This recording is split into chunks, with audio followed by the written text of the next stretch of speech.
Malheureusement, nous, Français ou Européens, on ne nous a pas parlé de l'histoire de l'islam et des musulmans. Si, peut-être un peu en 5e ou en seconde. Mais à nouveau, regardez. Bon, ça a un peu changé, il y a un peu de positif aujourd'hui, mais moi je me souviens, il y a 30 ans, t'as honte d'être musulman. Ouais. Parce que les musulmans, les arabes, sont toujours montrés sous un visage qui est laid et qui fait peur. Alors, j'ai pas la date en tête, c'était peut-être en 87, un truc comme ça. Même entre 80 et 90. Je suis allé rendre visite à un très grand savant. Il est décédé, rahimahullah, il y a une dizaine d'années. Extraordinaire, qui s'appelle Cheikh Mohammed Hamidullah. C'est lui le premier qui a traduit le Coran et qui l'a édité avec le texte arabe et français. C'est une page comme ça. Il a écrit des super livres, des dizaines de livres, dont le prophète de l'islam, sa vie et son œuvre, en 2 volumes, Initiation à l'islam. À l'époque, dans les années 70, il y avait très peu de livres en français sur l'islam, écrits par des musulmans sincères, engagés, etc. Le professeur Hamidullah, c'est une sommité intellectuelle, c'est un mour, hein, vous connaissez, je crois, 7-8 langues. Il est d'origine indienne, il a été enseignant dans beaucoup d'universités.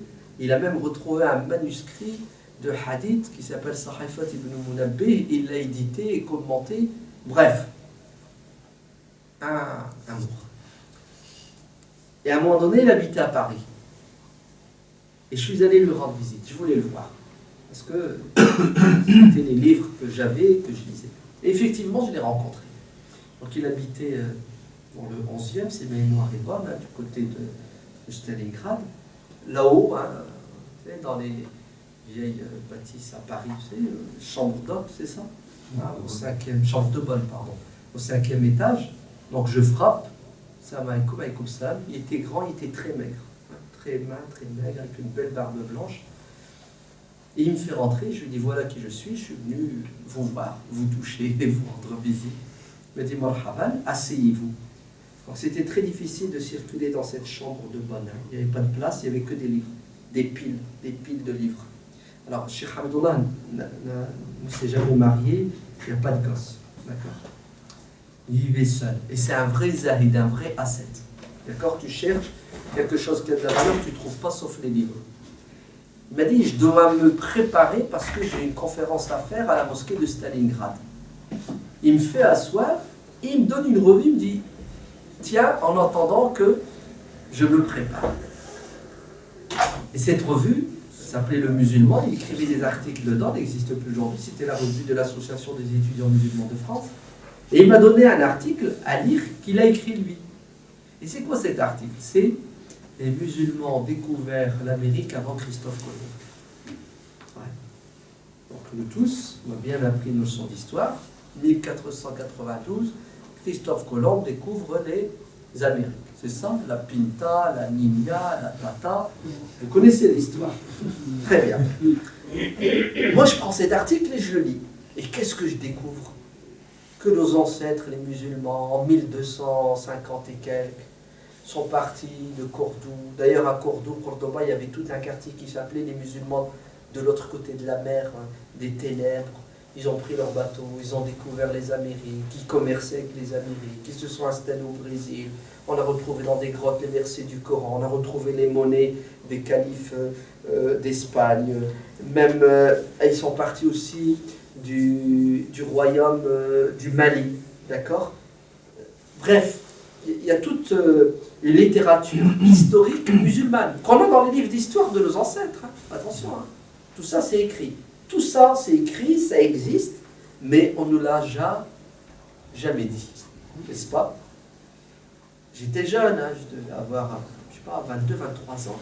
Quand tu découvres ça, tu te dis, ah ouais, ils n'étaient pas bêtes mes ancêtres. Ils étaient plus intelligents que Christophus Columbus. Vous entendez?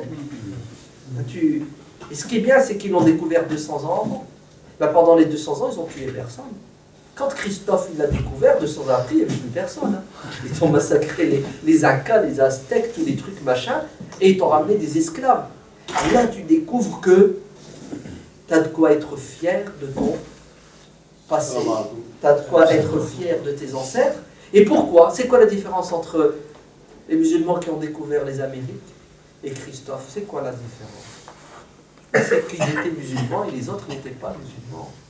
Donc, tu as de quoi être fier d'être musulman. Vous avez compris le... Et c'est vrai. C'est une réalité. Donc, il faut faire de l'histoire. On est d'accord? Et l'histoire de l'Espagne, de l'Andalousie, l'histoire des musulmans d'Europe.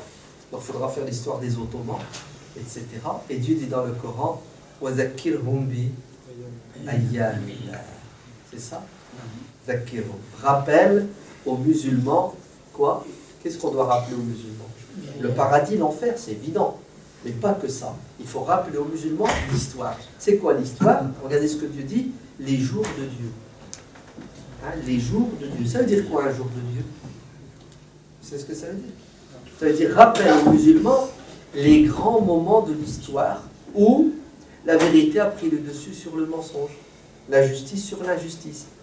Un jour de Dieu, c'est un jour où on s'est rapproché de Dieu en réalisant le projet de Dieu qui est la justice et la miséricorde sur terre. Donc quand Pharaon est mort et Moussa a gagné avec les Banu Israël qui étaient les opprimés, c'est une fête ou c'est pas une fête? C'est un jour de Dieu, c'est un grand jour d'Allah. Hein? Le jour où, à Badr, les musulmans ont pris le dessus sur les terroristes de la Mecque. Est-ce que c'est un jour de Dieu, oui ou non? C'est un grand jour de Dieu. Ben, vous allez voir les jours de Dieu en Espagne. Ils sont magnifiques, ils sont super. Et il faut que les gens les connaissent et qu'ils ne les oublient pas. Il faut les rappeler.